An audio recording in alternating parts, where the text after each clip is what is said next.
Opposition leader Raila Odinga has supported President Uhuru Kenyatta's Big Four agenda and vowed to rally his MPs behind it. He also announced an end to boycott of products of companies that NASA claimed played a role in last year's disputed elections.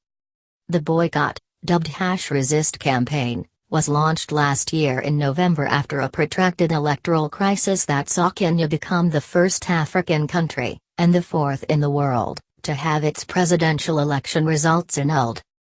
But speaking on Tuesday during Labor Day celebrations at Uhuru Park, Mr. Odinga described his historic handshake with President Kenyatta as the start of the end of the abrasive, almost violent politics of the opposition that saw NASA order its supporters to stop using products from four companies. Resist.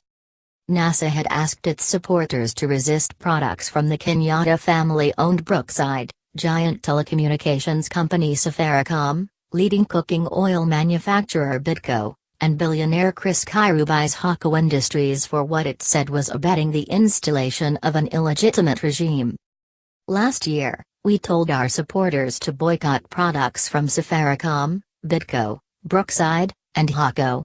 Today, I announce the end of the boycott. Our supporters are now free to use products from these companies, Mr. Odinga said.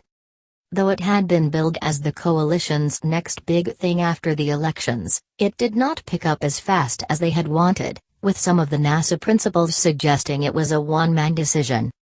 Allegiance. The effects of the boycott did not have much effect on mobile telephony companies as subscribers only shifted allegiance for a few days before reverting back to their discarded SIM cards.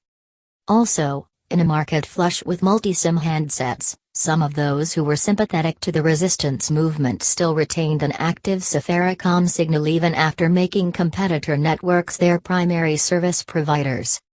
Arguing that Kenya's unemployment rate is unsustainable and should be addressed, Mr. Odinga drummed up support for Big Four agenda, universal healthcare, affordable housing, food security, and manufacturing. We have a big workforce in our country and most of them are youthful and looking for jobs. This is why we in NASA are in agreement with Jubilee in matters job creation, universal healthcare, poverty and food security, he said. Wage increases. The opposition leader also found a way to insert the coalition's agenda into the whole matrix, reinventing his argument of regulated rent charges instead of what he termed unsustainable wage increases. Even if we increased salaries today, you will also get an increase in our rent, school fees, fares, and the price of unga.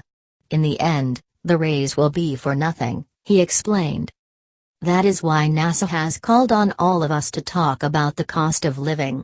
If we address the cost of living, then we will not have to be agitating for salary raises that are then gobbled up by high rent, fees, fare, and cost of food. We know what bedevils our nation. We know how our people suffered. Now we sat down and decided that we wanted a lasting solution, and that is why we shook hands, he said.